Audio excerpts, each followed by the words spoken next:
एक और बड़ी सुंदर बात कही गई है, आपकी पूजा सिद्ध हो गई, इसके लिए सूर्य भगवान को अर्घ देना बहुत ज़्यादा जरूरी है। 132 नंबर के श्लोक में तो ये लिखा है, आप 108 बार सूर्य को प्रणाम कीजिए। पूज्य स्वामी विवेकानंद जी महाराज खड़े होकर 108 बार प्रणाम करते थे। 108 बार सूर्य भगवान को नाम लेके प्रणाम करते थे। देखो स्पष्ट लिखा है, देवाकरम नमस्कुर्यान मंत्रेणा अष्टोत्तरम शतम।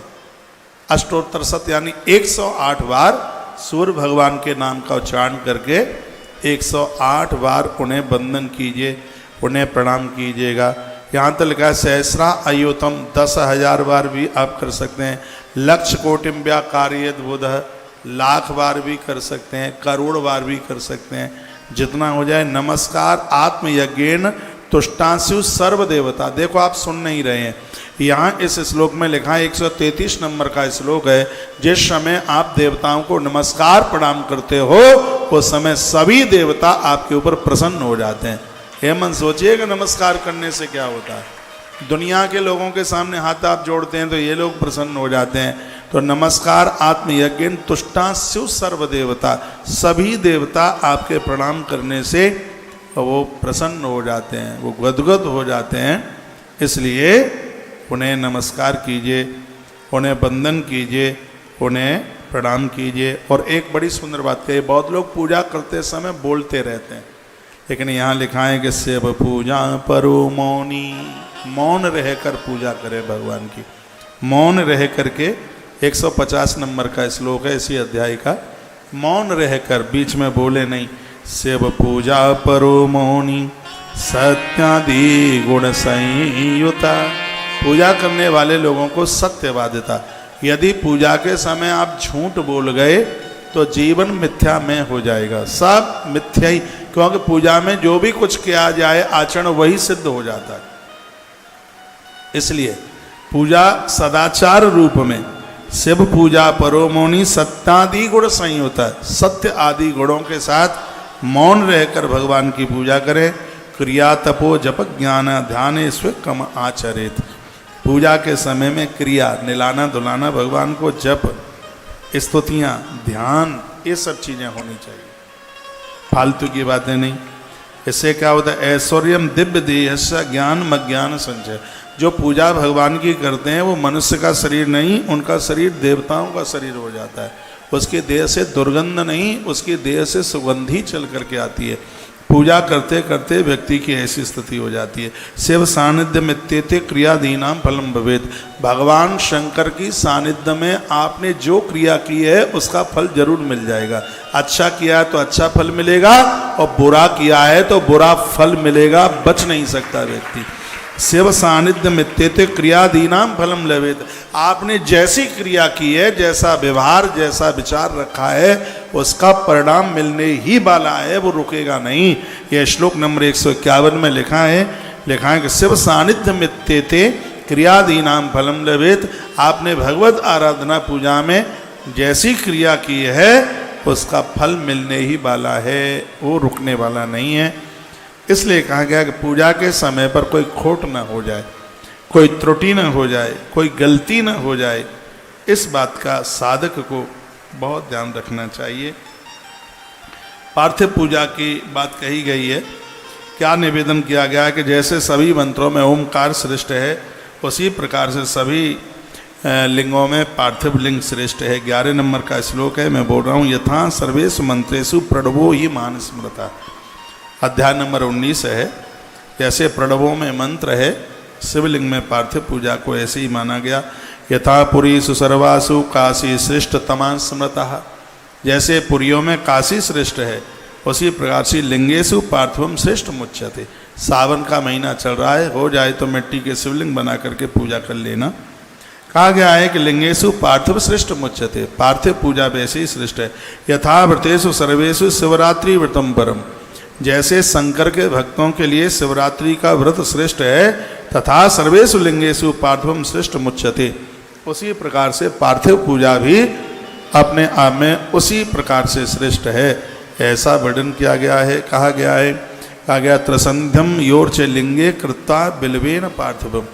मिट्टी के शिवलिंग बना करके जिसने उसके ऊपर बेलपत्र चढ़ाए हैं, दसई एकादशंग व्यावत तस् पुण्य फलम न संशय। इसमें लिखा है कि जिसने दिन में 11 बार अभिषेक करके, 11 बार दिन में, रोज नहीं, सावन के महीने में कर लो, सोमवार को कर लो, सोमवार के दिन यदि किसी ने 11 महारुद्राभिषेक कर लिए है तो लिखा है कि तस्य दर्शन मात्रेण भुक्ति मुक्ति जायते।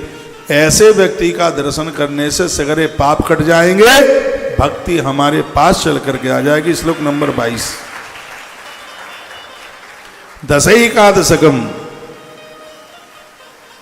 10 या फिर एकादश 11। वैसे इसमें अर्थ तो ये है 10 + 11 21। सावन का महीना चल रहा है कि यदि आपसे हो जाए तो पूरे 2 महीने में 21 अभिषेक हो जाए। दशई एकादश यानी 10 + 11 तो 21 हो जाते हैं। 21 अभिषेक हो गए तो याव तस्य पुण्य फलम शृणु, उसका फल सुन लो। यदि इस महीने में किसी के 21 अभिषेक हो गए हैं, ये लिखने लायक बात है। श्लोक नंबर 20 है और आगे किस नंबर का बोल रहा हूँ श्लोक। यदि किसी के इस मास में 21 अभिषेक हो गए हैं, दशैकादशकम, एकादश और 10 यानी 11 और 10 21 हो गए, तो इसका फल क्या है? अनैनेव सुदेहेन रुद्रलोके मह्यते। वह इस शरीर में जन्मा हुआ वह व्यक्ति अंत में रुद्रलोक को ही प्राप्त होता है, उसकी दुर्गति नहीं होती। पापम सर्वमर्त्यानाम दर्शनात् स्पष्नादपि। जिसके 21 अभिषेक हुए हैं, ऐसे व्यक्ति का दर्शन करने से दूसरे व्यक्ति के पाप जल जाते हैं। जीवन मुक्त सवै ज्ञानी सवैवन संशय। इसमें बिल्कुल संशय वाली बात नहीं है। वह व्यक्ति परम ज्ञानी हो जाता है, आनंदमय जीवन जीने वाला हो जाता है। तस् दर्शन मात्रेण भक्ति मुक्त जायते। उसके दर्शन मात्र से हमें संसार की वस्तुएं मिल जाती। इतनी बड़ी महिमा भगवान शिव के महारुद्रा अभिषेक की, इतनी बड़ी महिमा। ब्राह्मण के घर में जिसको जन्म मिला और उसने भगवान शिव की पूजा नहीं की, तो 26 नंबर के श्लोक में लिखा है उस ब्राह्मण को सूल प्रोत नाम का नरक मिलता है। श्लोक बोले देता हूं। वर्णन किया गया, पार्थिवम शिवलिंगम च विप्रो यदन पूज्य। जो ब्राह्मण महादेव की पूजा नहीं की, सयात नरकम घोरम सूल प्रोतम सुदारुणम। उसको घोर नरक, सूल प्रोत नाम का नरक उसे मिलता। आप सगरे देवी देवताओं को माने, जो अच्छा लगे सो माने, लेकिन भगवान शिव के बिना मत रहिएगा। भगवान शंकर के बिना उद्धार नहीं है। जीवन बटा हुआ है, बचपना ब्रह्मा के हाथ में, ग्रस्त जीवन नारायण के हाथ में है, ग्रस्त जीवन। और ये बुढ़ापा, वृद्धावस्था महादेव के हाथ में है। मृत्यु का डिपार्टमेंट भोलेनाथ के पास में है। इनके अपने विभाग बटे हुए हैं। इसलिए प्लीज प्लीज प्लीज, कोई भी गुरु मंत्र में मंत्र मिला हो, एक आध बार नाम दिन में पंचाक्षर ओम नमः शिवाय जप लिया करें। कोई भी दीक्षा में मंत्र मिला हो, ओम नमो भगवते वासुदेवाय, थोड़ा बहुत रोज जप लिया करें। नारायण को प्रसन्न करने के लिए द्वादशाक्षर मंत्र और महादेव को प्रसन्न करने के लिए पंचाक्षर मंत्र अद्भुत है। तो श्लोक ये कहा गया, पार्थिवम शिवलिंगम च विप्रो यदि न पूज्य। ब्राह्मण पार्थिव पूजा शिव पूजा नहीं करता। सयात नरकम घोरम सूल प्रोतम सदारुणम। उसको घोर नरक मिलता है, सूल प्रोत नाम का नरक मिलता है। इसलिए सबके घर में भगवान होना चाहिए, परमात्मा हो सबके घर में। 5 देव सबके घर में हो, गणेश, दुर्गा, सालिग्राम, शंकर और सूर्य। 5 देव रक्षा करें, ब्रह्मा विष्णु महेश। ये 5 देव हैं, इसको पंचदेव उपासना कहते हैं। अखंडे तू चरे पूजा संपूर्ण फलदायिनी। 5 देवताओं की पूजा तुम्हारे घर में होती है तो संपूर्ण देवताओं की पूजा हो जाती है। इतनी बड़ी महिमा है इसकी, इसके बिना कुछ भी नहीं है। ईश्वर ने कृपा करी है और हम आ गए हैं इस धरती पर, जन्म मिल गया है, तो इसका आनंद इसी में ही है। हम ईश्वर से जुड़ जाएं, परमात्मा से जुड़। दीप मंत्रेण वा शंभो नीराजाना विदम चरेत, पुष्पांजलि चरित भक्ता इमाम रुद्राय चरित। वर्णन है जो दीप जलाते हैं, आरती उतारते हैं, पुष्पांजलि फूल चढ़ाते हैं। पुष्पांजलि में 3 फूल चढ़ाए जाते हैं भगवान को। पुष्पांजलि में भगवान शंकर बड़े मेहरबान हो जाते हैं उनके ऊपर, उन्हें अपनी भक्ति दे देते हैं। पूजा में जो भी कुछ कमी रह गई है वो पुष्पांजलि में पूरी हो जाती है, इसलिए पूजा के बाद पुष्पांजलि फूल चढ़ाए जाते हैं, उससे उसकी पूर्ति हो जाती है। ध्याये नित्यम महेशम गिरिनिभम चारु चंद्रावतंसम, ये भगवान शिव के आह्वान का श्लोक है। 52 52 नंबर का श्लोक है, जिसमें भगवान शिव को ध्यान किया गया है। पहले दिन मैंने आपको सुना दिया ये। तो पद्मासीनम समस्तास्तमगड़ी व्याकृतम वशानम विश्वादम विश्वबीजम निकृबहरम पंचवक्त्रम तनेत्रम। ऐसे भगवान शंकर 5 मुख वाले 3 नेत्र वाले। इसमें ये भगवान जो शंकर हैं ये संसार के बीज हैं। ये इसी के बिना पूरी सृष्टि का सृजन पालन और इसी के द्वारा इसका उद्धार हो रहा है। ऐसा वर्णन। अकृत्ता पार्थम लिंगम यौन देवम प्रपूजित वृथा भवत सा पूजा दम दानादिकम वृथा। जिसके मंदिर में शिव की पूजा नहीं है उसकी पूजा निरर्थक है, उसके दान पुण्य इसमें तो लिखा है कि उसकी तीर्थ यात्रा भी बेकार है, निरर्थक है, कुछ भी नहीं है महाराज, 0/0 है। इसलिए व्यक्ति को अब भगवान शिव की पूजा से जोड़ करके ही रहना चाहिए।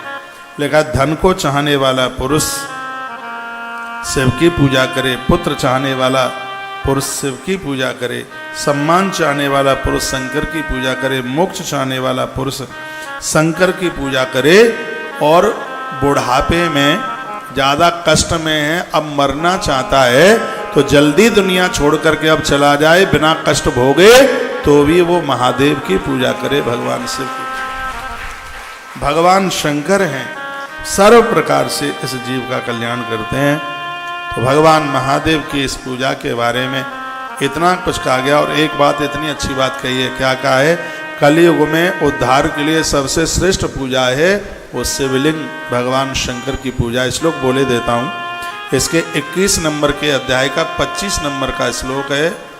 अब लिख तो नहीं पाएंगे, सुनी लीजिए। कलऊ लिंगार्चनम श्रेष्ठम तथा लोके प्रदर्श्यते। इस कलयुग में जीव उद्धार के लिए लिंगार्चन से बड़ा श्रेष्ठ कुछ भी नहीं है। कलऊ लिंगार्चनम श्रेष्ठम तथा लोके प्रदर्श्यते तथा नास्तित शास्त्राणा एस सिद्धांत निश्चय। संपूर्ण शास्त्रों का ये सिद्धांत है। कलयुग में जो व्यक्ति अपना कल्याण चाहता है उस व्यक्ति को लिंगार्चन यानी भगवान महादेव का पूजन जरूर करना चाहिए। भगवान शंकर की पूजा का उल्लेख चारों वेदों में। न लिंगा आराधनाद्यात् पुण्यम वेदम चतुष्टया। चारों वेदों में से एक भी वेद ऐसा नहीं है जिसमें भगवान शंकर के लिंगार्चन की बात नहीं कही गई। हो सकता है और देवताओं की पूजा के बारे में ना लिखा हो, लेकिन भगवान शंकर की पूजा के लिए चारों वेदों में वर्णन किया गया। श्लोक नंबर अद्भुत है, 32 नंबर का श्लोक है। कहा गया न लिंगा आराधन तत्पुण्यम वेद चतुष्टय। चारों वेदों में एक भी वेद ऐसा नहीं है जिसने भगवान शंकर की पूजा की बात न करी हो, भगवान शिव की आराधना की बात न करी हो। ददीची गौतमादीनम, ददीची गौतम जैसे महापुरुषों ने भगवान महादेव की पूजा करके सब कुछ प्राप्त कर लिया। महात्मा ददीची ने तो वज्र की हड्डियां प्राप्त कर ली थी भगवान शंकर की पूजा करते हुए। वो ददीची महात्मा ही की हड्डियां थी जिससे धनुष बनाया गया, वज्र बनाया गया। राम जी ने जिस धनुष को तोड़ा, महात्मा ददीची की हड्डियों से उसको बनाया। वृत्रासुर को इंद्र ने जो घायल किया था, वो भी वज्र जो बनाया गया था वो महात्मा ददीची की हड्डियों से बनाया गया था। तो ये भगवान शिव की पूजा की बहुत बड़ी महिमा है। भस्म त्रिपुंड रुद्राक्ष और बेलपत्र के बिना शिव जी की पूजा ना करें। बेलपत्र ना मिले तो चांदी के बनवा लें। श्लोक नंबर 55 अध्याय नंबर 21 स्पष्ट शंकर का आदेश है। वो कहते हैं बिना भस्म त्रपुंडेन बिना रुद्राक्षमालया बिल्वपत्रम बिना नैव पूजये शंकरम बुध। जो जानकार लोग हैं उन्हें भगवान महादेव की पूजा के लिए इतनी चीजें जरूरी हैं। भस्म, त्रपुंड, रुद्राक्ष की माला, बेलपत्र। इसमें तो लिखा है कि इनके बिना शिव की पूजा कोई पूरी नहीं। बेलपत्र नहीं मिलते हैं तो आप चांदी के बनवा लीजिए। इसमें तो ये भी लिखा है बेलपत्र को धो धोकर एक बेलपत्र को 6 महीने तक आप चढ़ा सकते हैं। बेलपत्र 6 महीने तक बासा नहीं होता, शिव का आदेश है। एक बेलपत्र रोज 6 महीने तक उसको धो धोकर उसको चढ़ाते रहिएगा। बेलपत्र 6 महीने तक बासा नहीं होता है। तो शंकर के साधकों के लिए